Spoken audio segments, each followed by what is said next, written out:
Dans Marc 2, de 1 à 5, il est dit, quelques jours après, Jésus revint à Capernaum. On apprit qu'il était à la maison. Et il s'assembla à un si grand nombre de personnes que l'espace de la porte ne pouvait plus les contenir. Il leur annonçait la parole. Des gens vinrent à lui emmenant un paralytique porté par 4 hommes.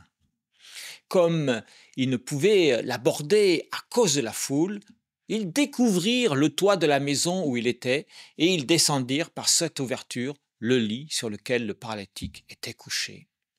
Jésus, voyant leur foi, dit au paralytique, « Mon enfant, tes péchés sont pardonnés. » Nous croisons sans cesse une frange de la population que nous ne remarquons pas nécessairement. Et lorsque c'est le cas, entre gêne et compassion, nous quantifions le handicap. Hémiplégie, paraplégie, tétraplégie, ou encore handicap mental, cognitif ou psychique, et avouons-le, souvent en termes bien moins politiquement corrects. Nous rendons-nous compte de la grâce dont nous bénéficions de pouvoir poser un tel regard sur ces personnes? Quand c'est le cas, c'est que nous n'en faisons pas partie. Et alors, me direz-vous peut-être? Eh bien, figurez-vous que nous en ayons conscience ou pas, ces personnes dont on préfère ne rien savoir la plupart du temps sont aimées autant que n'importe lequel d'entre nous. Si. D'abord par leurs parents, malgré leur désespoir et leur questionnement. Parfois sans réponse, tout comme n'importe lequel d'entre nous lorsque nous étions enfants et que nous ne pouvions pas faire autrement. Sauf que pour eux, la dépendance matérielle, physique et affective est durable. Il y eut 4 amis qui comprirent cela et qui décidèrent d'amener un paralytique à celui qui aime tout le monde, y compris ceux pour lesquels nous pensons ne rien pouvoir faire.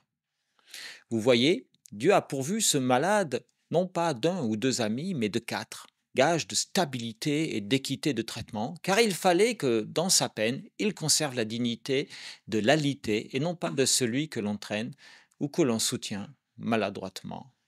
4 personnes qui, certainement, se sont soutenues chacune l'une l'autre lorsque la nécessité s'est fait sentir, chacun à son tour auprès du malade, et qui, vous l'aurez remarqué, le texte parle de gens au pluriel. Donc, un petit rassemblement de personnes qui escortaient les 4 hommes et le paralytique. C'était sûrement la marque d'affection d'une communauté entière qui a soutenu la foi du malade. Mais c'est bien la foi de cette communauté qui a été remarquée par Jésus, qui pardonna et releva le paralysé sans rien exiger en retour. Si nous prenons le temps de scruter nos cœurs, où en sommes-nous au regard de ces 4 hommes et le soutien de leur communauté? Car il n'y a pas que ce type de paralysie dans le monde, mais aussi celle qui nous saisit devant l'indicible ou notre incompétence. Alors, autant que celui qui gisait sur son brancard de fortune, nous avons besoin d'être reconnus et soutenus, et non pas désignés ou tirés au hasard des décisions qui nous échappent. Non, tout comme les plus faibles, il y aura peut-être un temps où nous rechercherons cette solidarité que nous nous refusons parfois aujourd'hui. La foi de notre communauté sera-t-elle alors suffisamment grande pour que nous nous transformions en bénédiction?